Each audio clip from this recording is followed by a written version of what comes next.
자, 새로운 아침입니다. 하나님이 새로운 기회를 주셨습니다. 오늘 우리에게 주시는 말씀이 무엇일까요? 시편 92편 1절에서 15절 말씀이고요. 그 말씀의 핵심 교훈이 기도 제목에 담겼습니다. 우리 같이 한번 따라 하십니다. 세상에서 오염된 생각을 다시 회복하는 예배의 자리가 있게 하시고 다시 새로운 삶을 시작하게 하소서. 아멘. 사랑하는 성도 여러분, 우리가 세상을 살다 보면 우리의 마음과 영혼이 오염될 때가 있습니다. 바로 그때 우리는 예배가 필요합니다. 예배는 단순히 주일에 한 번 가는 종교적 의무가 아닙니다. 예배는 세상이 억지로 주입한 거짓 기준들을 털어내고 하나님의 시선으로 나를 다시 정렬하는 거룩한 교정의 시간입니다. 그래서 예배는 우리의 삶을 다시 시작하는 자리입니다. 오늘 본문인 시편 92편은 안식일의 찬송시라고 제목이 붙어 있는 특별한 시입니다. 이 찬양 속에는 예배를 통해 우리의 뒤틀린 생각, 오염된 생각이 어떻게 바로잡히고 어디에 뿌리를 내려야 늙어서도 열매 맺는 인생이 되는지 그 영적 비결을 고스란히 우리에게 가르쳐주고 있습니다. 첫 번째로 우리에게 주신 교훈은 예배 속에서 먼저 하나님의 인자하심과 성실을 묵상해야 한다라는 것입니다. 1절부터 3절을 보십시오. 시인은 예배를 시작하면서 자신의 당면한 문제나 억울함을 먼저 꺼내지 않습니다. 무엇을 먼저 묵상하고 있습니까? 1절에 3절을 보면 지존자여 현금과 비파와 수금으로 여호와께 감사하며 주의 이름을 찬양하고 아침마다 주의 인자하심을 알리며 밤마다 주의 성실하심을 베품이 좋으니이다. 우리는 여기서 예배의 제1 원리를 발견하게 됩니다. 예배는 내 사정보다 먼저 하나님이 어떤 분이신지를 다시 바라보는 시간이다라는 것입니다. 시인이 노래하는 인자하심은 언약을 끝까지 지키시는 변함없는 사랑을 말하는 것이고, 성실하심은 어떠한 상황 속에서도 흔들리지 않는 하나님의 신실하심을 의미하는 것입니다. 왜 우리의 생각이 자꾸 부정적으로 흐를까요?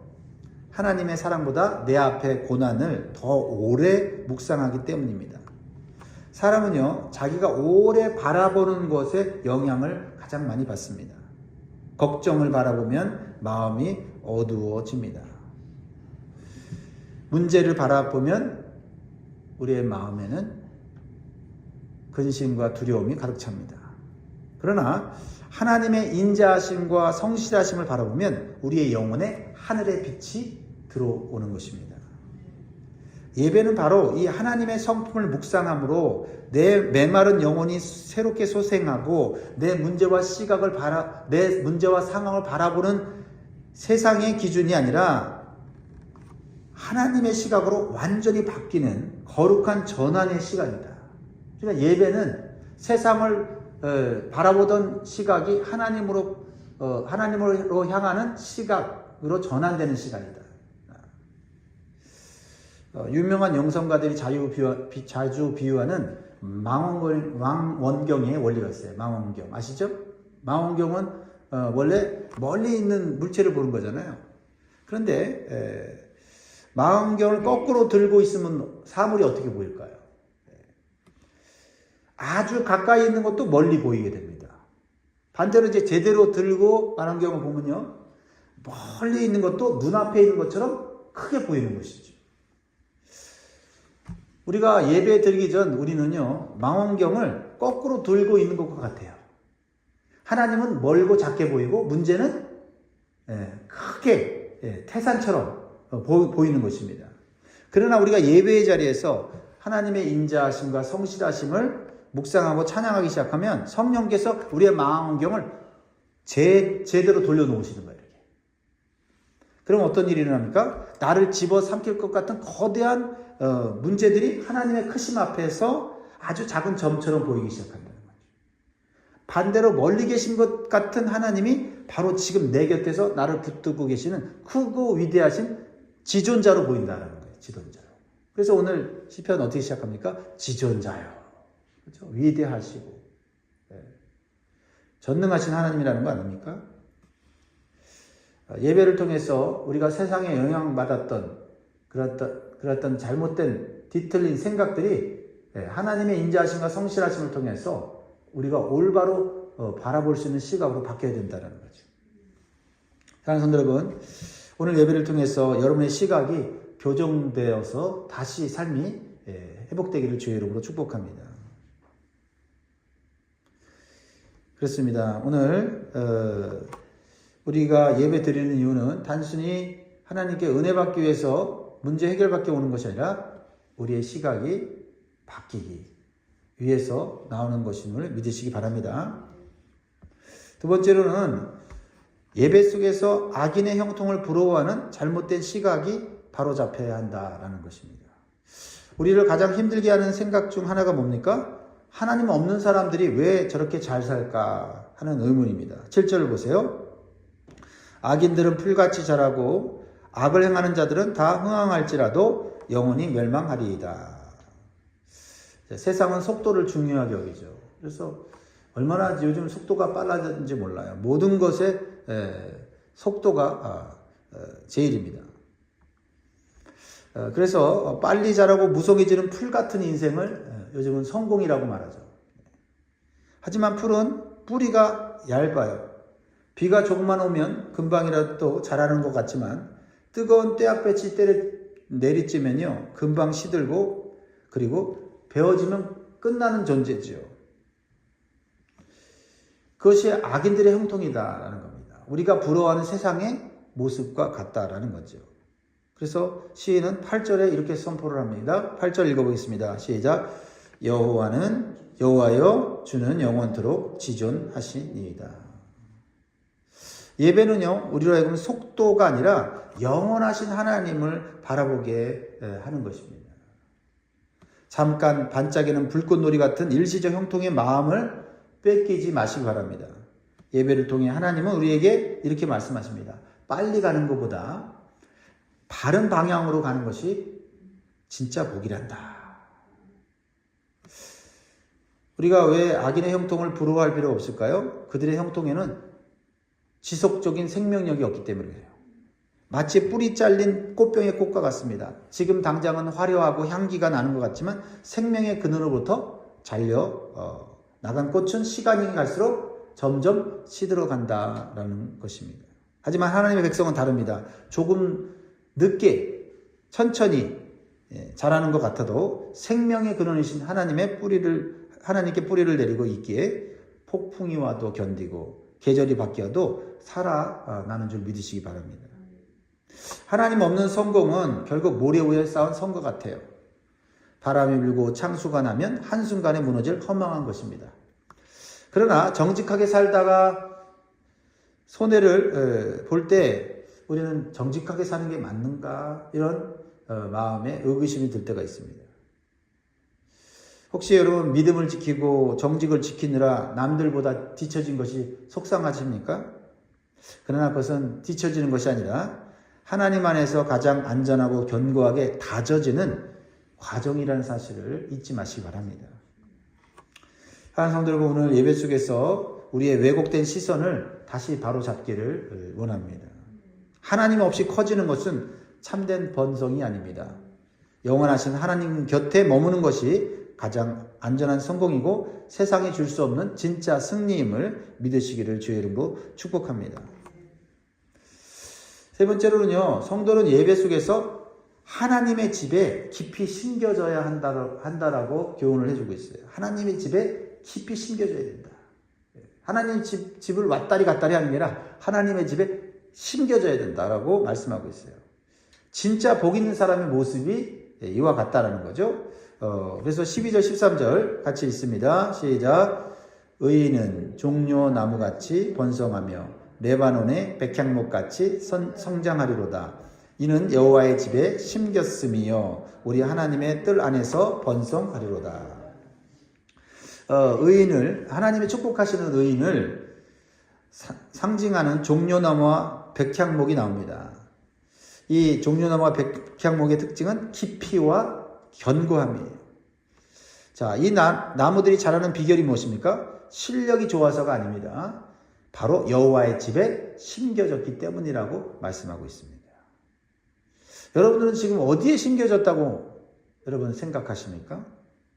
나무에게 있어서 가장 중요한 것은 어디에 뿌리를 내리느냐라는 것입니다. 어느 집에서는 잘 자라는 나무가 어느 집에서는 그 나무가 자라지 않습니다. 우리 신앙생활이 자꾸 메마르는 이유는 환경이 나빠서가 아니라 하나님과의 연결이 약해졌기 때문이라는 사실입니다. 휴대전화가 아무리 최신형이어도 충전기로부터 빠져 있으면 어떻게 됩니까? 네, 방전될 수밖에 없는 거예요.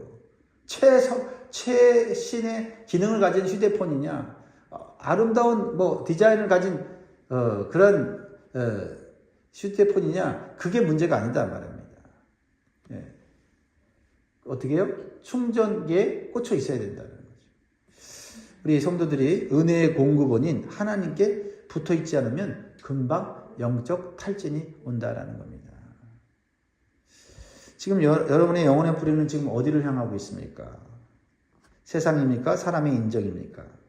사랑하는 성도 여러분 성도들 중에 혹시 왠지 모르게 자꾸 지치고 피곤하고 교회 가기 싫고 예배 드리는 것이 부담되고 그런 현상이 일어납니까? 하나님의 집에서 심겨져야 합니다.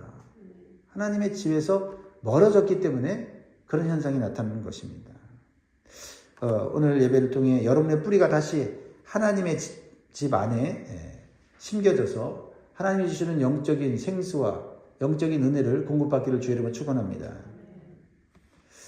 예배하는 성도는 늙어도 여전히 결실한다고 말하고 있습니다. 오늘 본문에서 가장 소망적인 약속이요 14절입니다. 14절 보세요. 그는 늙어도 여전히 결실하며 진액이 풍족하고 빛이 청청하니. 하나님의 집에 심겨진 성도는 늙을수록 열매가 더 많아지고 그 진액이 풍족하게 된다는 거죠. 세상은요, 나이가 들면 가치가 떨어진다고 말을 하죠. 힘이 빠지고 역할이 줄어들면 뒤로 물러나야 된다고 말합니다. 이것은 세상의 기준이에요. 세상의 기준으로 살면 나이가 들수록 할 일이 없어지고 나이가 들수록 가치가 없다고 스스로 낙심하게 됩니다. 하지만 하나님 안에 있는 생명은 다르다라는 거예요. 성경은 늙어도 여전히 열매를 맺고 그 빛이 청청할 것이라고 약속을 하고 있다는 겁니다. 얼마나 소망적입니까? 그렇지 않습니까? 사실 나이가 들수록 소망이 더 커야 되는 것이 맞는 것 같아요. 그렇죠? 하나님께 더 가까이 가는 거 아닙니까? 그렇죠? 시간적으로도 그렇고 우리의 삶도 하나님과 더 가까워지기 때문에 나이가 들수록 그 빛이, 얼굴 빛이 더 환하고 더 기쁘고 더 만족스럽고 해야 되는 건 아닙니까? 여기서 말하는 열매는 활동량이 아니라 영적인 깊이입니다. 젊은 때는 힘과 열정으로 일하지만은요, 시간이 흐를수록 그 성도에게는 온유함과 지혜와 그리고 사람을 품는 넉넉함이라는 향기로운 열매가 맺혀진다라는 것입니다. 그런데요, 세월이 흐를수록 더 예민해지고 원망이 많아지는 인생이라고 한다면 그것은 세상의 기준으로 살아가고 있기 때문에 그렇습니다. 육체는 쇠할지라도 속사람은 날마다 새로워지고 예배를 통하여서 하나님과 끊임없는 생명력을 공급받으므로 그 빛이 청청한 여전히 결실을 맺는 진액이 풍족한 그러한 인생이 되시기를 주의 이름으로 축원드립니다. 자, 마지막으로 성도의 삶의 목적은 무엇인가? 결국 하나님이 높임을 받으시는 거라는 거죠. 15절 보세요. 15절 마지막이죠. 같이 있습니다. 시작. 여호와의 정직하심과 나의 바위 되심과 그에게는 불의가 없음이 선포되리로다. 이 시의 마지막 찬양이에요. 고백이에요. 뭐예요? 내가 복받았다가 아닙니다. 내 삶을 보니 하나님은 정말 정직하시고 신실하시다. 라는 고백이 터져 나오는 것이죠. 시인은 복 받았어요. 그래서 늙어서도 결실을 하고 늙어서도 그 빛이 청청해요. 그래서 내가 복 받았다라고 하는 초점이 아니라 내게 복을 주신 분이 하나님이시다. 그분은 참 정직하시고 신실하시고 진실하시구나 하고 하나님을 향한 그 찬양이 더 크다는 것입니다. 이것이 우리의 인생의 최종 목적지라는 거죠. 우리는 흔히 내가 얼마나 수고했는지 내가 얼마나 옳은지를 증명하는데 애쓰며 살아갑니다. 하지만 진짜 예배자는 나를 드러내는 인생이 아니라 하나님을 선포하는 인생이에요. 성도의 삶은요, 등대와 같습니다. 등대는요, 자기 자신을 뽐내지 않습니다. 등대가 자기 자신을 뽐내면 어떻게 됩니까? 바닷속에 배들이 자초하게 돼 있어요. 갈 길을 못 찾습니다. 근데 등대가 자신의 역할을, 자신을 희생해서 빛을 비추면 수많은 배들이 이 갈 길을 찾고 자초된 배들이 다시 방향을 잡을 수가 있다, 이 말입니다. 이게 우리 성도의 삶이다라는 겁니다. 그게 복된 인생이라는 거죠. 나만 잘 사는 게 아니죠. 나를 통해서 다른 사람들이 잘 사는 거예요. 하나님 안에 생명을 발견하는 것이죠. 그렇습니다. 그래서 성도는 고난 중에도 낙심하지 않고 하나님은 나의 바위이십니다 라는 흔들리지 않는 믿음의 고백을 하는 사람인 것입니다. 사랑하는 여러분, 마음과 생각이 흔들릴수록 예배의 자리로 나오시기 바랍니다. 예배는 우리를 다시 하나님께 정렬시키고 잘못된 시각을 바로잡아주는 은혜의 자리입니다. 세상의 빠른 성공을 부러워하는 마음을 버리십시오. 하나님의 집에 깊이 뿌리 내리는 것에 마음을 두시기 바랍니다. 하나님 안에 심긴 인생은요, 늙을수록 결실하며 그 얼굴빛이 청청하며 하나님을 드러내는 복된 인생이 되는 줄 믿습니다.